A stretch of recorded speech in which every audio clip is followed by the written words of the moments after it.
Ang tutubi, bihasa sa paglipad. Talaga naman kasing nakakamangha ang mga tutubi, no? Milyon-milyong taon na silang lumilipad sa mundo, mas matanda pa sa mga dinosaur. Ang mga astig na nilalang na ito ay parang hari at reyna ng himpapawid, kaya nilang lumipad kahit saan mag-hover at umurong.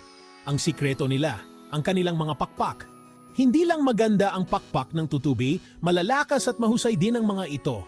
Kaya naman, napa-inspire tuloy ang mga scientist at engineer na gumawa ng mga bagong teknolohiya na ginagaya ang kanilang mga kakayahan. Isa na dito ang mga drone.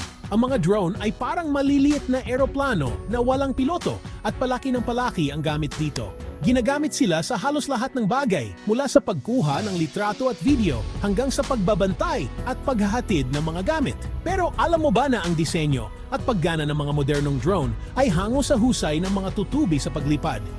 Sa pag-aaral sa mga tutubi, matututo tayong gumawa ng mas mahusay, mas matipid at mas maliksi na mga drone.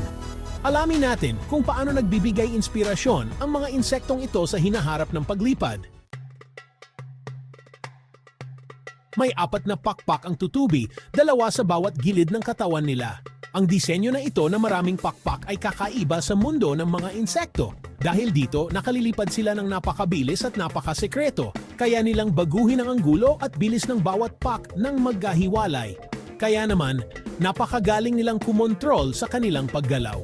Ngayon, ginagaya na ng mga drone engineer ang disenyo ng tutubi na maraming pakpak. Sa pamamagitan ng paggamit ng maraming rotor, mas nagiging stable at mas madaling maniobrahin ang mga drone.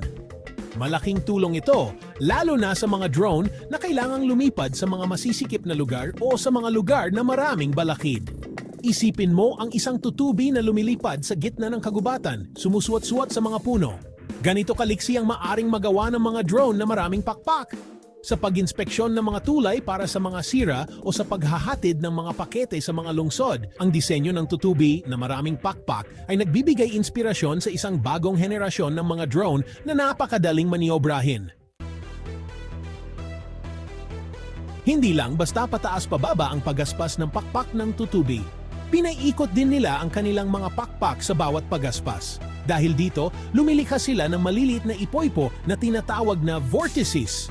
Ang mga vortices na ito ang nagbibigay ng lift at thrust na nagpapahintulot sa tutubi na lumipad ng napakabilis at napakagaling.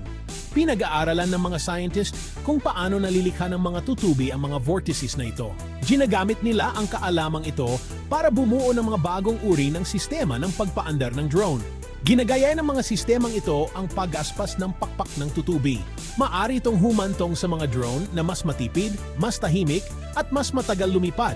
Isipin mo ang isang drone na kayang mag-hover ng tahimik tulad ng isang hummingbird, kumukuha ng mga nakamamanghang aerial footage ng hindi nakakaabala sa kapayapaan. O kaya naman, isang delivery drone na kayang sumuwong sa mga mataong kalsada ng kasing liksi ng isang tutubi. Ito ang potensyal ng teknolohiyang flapping wing na hango sa tutubi. Manipis at flexible ang mga pakpak ng tutubi. Ang flexibility na ito ay mahalaga para sa kanilang akrobatikong paglipad. Dahil dito, nakakagawa sila ng matatalas na pagliko, biglaang paghinto, at kaya pa nga nilang lumipad ng patiwarik. Ang mga ugat sa kanilang mga pakpak ay parang mga reinforcement na nagbibigay ng lakas habang pinapanatili ang flexibility. Isinasama na ngayon ng mga drone engineer ang mga flexible na materyales sa kanilang mga disenyo. Dahil dito, mas nagiging matibay at madaling makibagay ang mga drone sa pabago-bagong kondisyon ng hangin.